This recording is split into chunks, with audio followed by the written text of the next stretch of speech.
이 언택트 시대의 일상과 사회 변화 뭐 이런 주제로 이야기를 해보려고 하는데 저희가 이제 그런 거잖아요. 지금 어떻게 보면은 갑작스러운 팬데믹 코로나로 인해서 정말 이 산업 지형이라든지 아니면은 많은 게 정말 변하고 있어요. 일상까지도.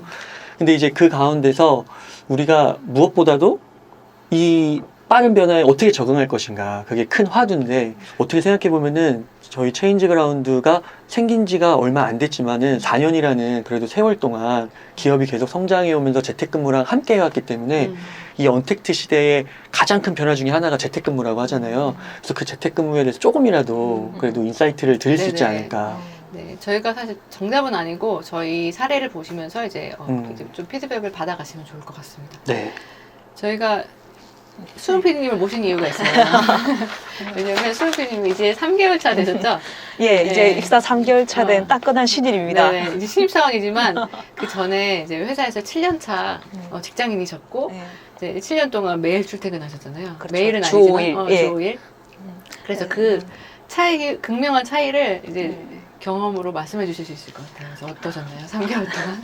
지금 예. 벌써 보니까 뭐 네. 재택근무 부럽다고 아, 네, 맞아요. 재택근무 너무 좋을 것 같다고 이런 얘기를 해주시는데 네네네. 한번 비교해서 예. 이야기해 주시면 좋을 것 같습니다. 네, 제가 이제 여기 이제 3개월 차 이제 접어들면서 이제 좀 정리를 해보자면 이 재택근무가 이래서 좋고 이래서 나쁘다 이거를 뭐 이분법적으로 구분하기는 좀 힘들 것 같아요. 왜냐하면 주 5일 회사에서 일을 하든 아니면은 뭐 집에서 아니면 또는 이제 뭐 카페에서 일을 하든 시간 관리를 해야 된다는 측면에서는 어차피 다 마찬가지라고 생각하거든요. 그러니까 뭐 회사를 가도 회사 내에서 시간 관리를 해야 되고 혼자 있어도 그 주말 스케줄을 또 잘 놀기 위해서는 또 시간 관리를 해야 되는 것처럼 뭐 시간 관리 측면에서 보면은 다 비슷하다라는 거를 제일 먼저 말씀드리고 싶고요.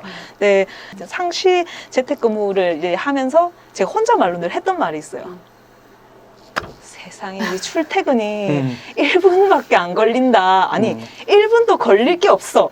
그냥 눈 뜨면 눈 떠서 그 노트북 켜면 출근이고요. 그다음에 노트북 전원을 끄거나 아니면 그냥 책상 위에 이제 저 1인 가구니까 이제 침대가 있으면 침대에 누우면 바로 퇴근인 거예요. 그냥 바로.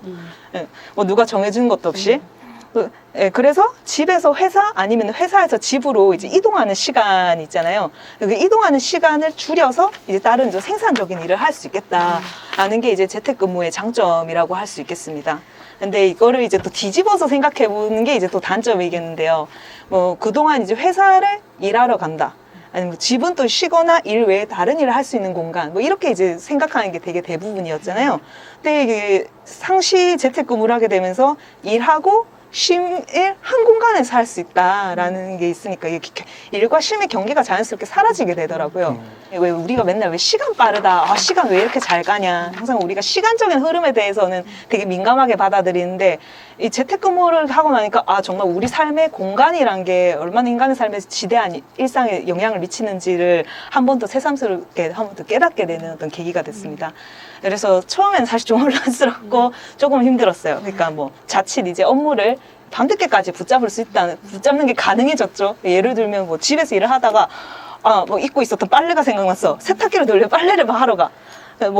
이제 밥을 먹어야 되겠어요. 요즘 또 이제 코로나니까 더더욱 밖에 안 나가니까 또 집에서 어떻게든 밥을 또 해먹기 시작하잖아요. 업무라는 거는 어떤 이제 뭐 결과물을 제출하는 그 일정만 이제 맞추면 된다는 생각에 이제 업무 그 과정하는 그 처리, 그러니까 프로세스가 계속 늦춰질 수도 있겠다는 생각이 들더라고요.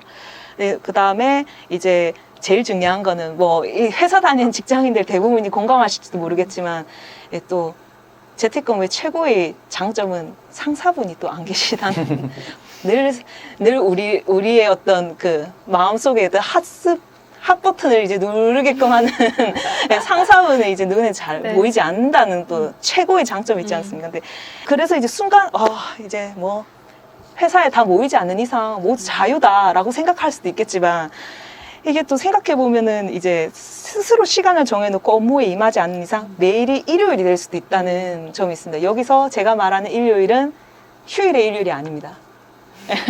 그럼 뭐의 일요일이에요? 일하는 요일을 줄인 말이죠. 네. 매일이 이제 일요일이 될 수도 있다는 점. 그래서 이런 점이 아마 재택근무의 단점이라면 단점일 수도 있겠습니다. 네. 장단점을 잘 얘기해 주셨는데 네. 그 포인트는 자기 통제인 것 같아요. 자기 통제가 잘 되는 분한테는 재택근무가 이제 천국이 될 수도 있고, 이제 안 그러면 이제 재앙이 될 수도 있는 거죠. 네. 그러니까 이게 그런 것 같아요. 재택근무가 그 개인적으로 생각했을 때 지금 이제 제가 이렇게 반응을 댓글을 보니까 재택근무 하면은 다 너무 좋다 이렇게 이야기하시는 게 거의 3분의 2, 최소 3분의 2 이상 되는 것 같거든요. 근데 이제 조금 여실하게 팩트를 말씀드리면은 저희 체인지 그라운드가 그동안 재택근무를 했지만 그거에 또 적응하지 못하셔가지고 힘들어하시는 분들 되게 많았고, 그래서 이제 그런 부분들까지도 이제 나중에 한번 이야기를 해보면 좋겠는데, 네. 팀장님은 좀 어떠셨어요? 저는 재택근무의 최대의 수혜자라고 할 수 있어요. 전 직원을 수혜자. 통틀어서. 네. 어. 공사님도 좀 그렇지 저도 않으세요? 그래요, 맞아요. 아기가 또 2명 아. 생겼으니까 네. 이제 또 좀 더 여쭤보려고 하는데, 제가 체인지 그라운드 처음 들어왔을 때 큰애가 초등학교 1학년 막 들어갈 때였거든요. 근데 제가 아이들이 3명 있고 다 2살씩 터울이어가지고 손이 많이 가요. 엄마가 이제 있어야 되고 남편이 직장을 가야 되니까. 네. 그런 상황에서 저는 체인지 그라운드를 몰랐을 때 일단 첫 번째 조건이 무조건 재택근무. 그러니까 재택근무가 그 당시에 많이 이렇게 널리 퍼져 있지 않은 상황에서도 무조건 재택근무 회사만 제가 이제 찾았어요. 그래서 재택근무가 아닌데도 그냥 저는 재택근무를 하고 싶으니 원한다면 이제 나한테 기회를 달라 이렇게 막 이렇게 이력서를 많이 그렇게 돌렸죠. 그래서 한 군데 그럼 해봐라 해가지고 한 2년 동안 일한 데도 있었고 그랬는데 어쨌든 이렇게 체인지 그라운드 들어와서 정말 만족을 하고 있습니다. 그런데 저의 문제는 뭐냐면 일 중독자여가지고 너무 일만 한다는 거예요. 분리가 안 되잖아요. 그렇죠. 그래서 자기가 그 중에 좋아하는 일을 조금 더 하게 되는데 네. 이게 약간 그 교묘한 그 줄타기를 잘 하는 게 되게 문제인 것 같아요. 특히 전 애들이 있으니까 애들한테도 이제 충분히 신경을 써줘야 되고 하는데 어느 날 밥 먹다가 애들이 엄마의 뇌 지도를 그리더라고요. 그래서 반은 체인지 그라운드, 뭐 달리기 조금 있고 독서랑 컴퓨터, 핸드폰 이렇게 점점 자기네 부분이 이렇게 조그맣다 이렇게 그거를 이제 얘기하려고 그 줄타기에서 일을 못하는 것보다는 애들한테 조금 더 신경을 좀 더 써줘야 되는 거 거기서 좀 이제 문제인데 옹사님은 어떻게 하고 계시나요? 요즘에 아기가 둘째가 100일이 됐잖아요. 그러니까 이게 재택근무가 저 개인적으로는 좋은 것 같아요. 그 둘 중에 하나를 택하라고 한다면 저는 이제 재택근무를 택할 것 같기는 한데, 제가 이제 오늘 방송하기 전에 이제 아내한테 물어봤어요. 이제 아내도 맞벌이를 하거든요. 근데 이제 지금은 이제 육아휴직 중이라서 좀 얘기할 시간이 많기는 한데, 아내는 재택근무가 싫대요. 그리고 그 회사에서도 대기업인데 그 안에서도 그 재택근무를 하고 있는 거예요. 몇몇 분들은. 그런데 의외로 선택적이네요. 예? 선택이네요. 네, 반대하는 분들이 많다는 거예요. 그 우선은 직종에 따라 조금 다를 수도 있는데 이 연구소거든요. 그러니까 연구소기 때문에 약간은 그 이렇게 막 야근이나 이런 게 좀 적어요. 약간의 그 창의성이라든지 이런 거를 이제 고취시키기 위해서 그 사내 분위기가 약간 자유를 추구하나 봐요. 그러니까 이분들은 만나고 싶은 거야. 그래서 그거를 되게 싫어하는 분들도 있다고 하더라고요. 혼자서 일하는 거에 대해서. 그게 하루 이틀이지, 그게 한 달, 2달이 되면 싫은 거예요. 근데 저는 이제 개인적으로 봤을 때는, 저도 그래서 그 말을 듣고 생각해 보니까, 결혼 전에 내가 혼자 일할 때, 그러니까 체인지 그라운드 거의 1년 차, 1년 차도 아니죠. 그 법인 사업자 내기 전 준비 단계를 생각해 보면은 되게 외로웠던 것 같아요. 그 누구를 같이 할 사람이 없고, 맞아요. 그때는 이제 같이 할 사람이 없는 이유가 돈이 없기 때문에 페이를 줄 수가 없죠. 같이 일하시는 분들한테. 되게 외로운데, 이제 지금은 그래도 가족이 생기고, 또 애도 둘 생기고, 이렇게 되니까, 진짜 이게 진짜 정신이 없거든요. 에너지를 외부로 쏟을 수가 없죠. 이 일을 딱 하고 가정에도 에너지를 쏟아야 되니까. 그러니까 이제 재택근무가 좋아요. 네. 그래서 수은PD님 아까 장단점을 얘기해 주셨는데 예. 만약에 재택근무 할 수 있다 없다를 본인이 선택할 수 있다면 이미 저는 로마에 왔기 때문에 네, 저는 로마법을 따릅니다. 네. 네, 근데 수은PD님은 제가 알기로 되게 네. 그 외향적이시잖아요. 만나는 거 그리고 좋아하시는 커뮤니티도 온라인도 잘하시지만 오프라인 같은 거 막 예. 전국을 돌아다니시면서 막 활동하셨고 막 그러셨잖아요. 네. 근데 그런데도 괜찮으세요?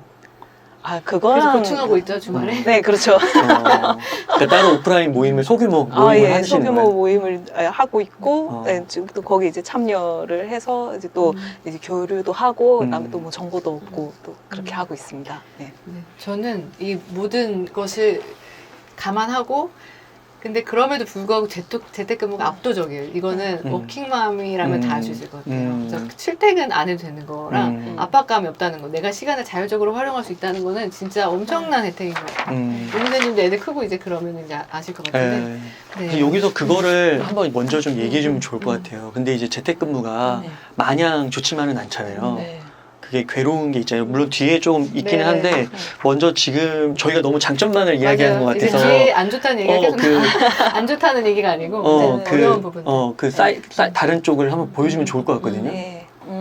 일단은 제가 아까 전에 잠깐 말씀드렸지만 확실히 그동안은 일하는 공간이 명확했잖아요. 그러니까 제가 지금 올해 경향신문 혹시 1월 1일자 이제 기획 혹시 잠깐 보셨는지 모르겠지만 저는 그 제목이 너무 와닿았어요. 노동이 녹아내리는 삶.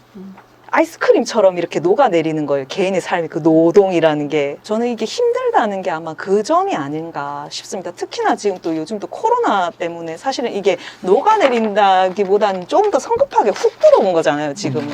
일시적으로라도. 네, 그래서 좀 더더욱선 사람들이 일상에서 좀 혼란이 있을 수도 있고, 특히 그동안 예를 들어서 공부도 우리 사실은 학교라는 어떤 그 공간, 학습 공간에서 10년, 거의 20년 가까이를 이제 집에서 쉬고 학교에서 공부하러 가고 학교는 또 이 공간이 따로 또 분리가 돼 있었잖아요.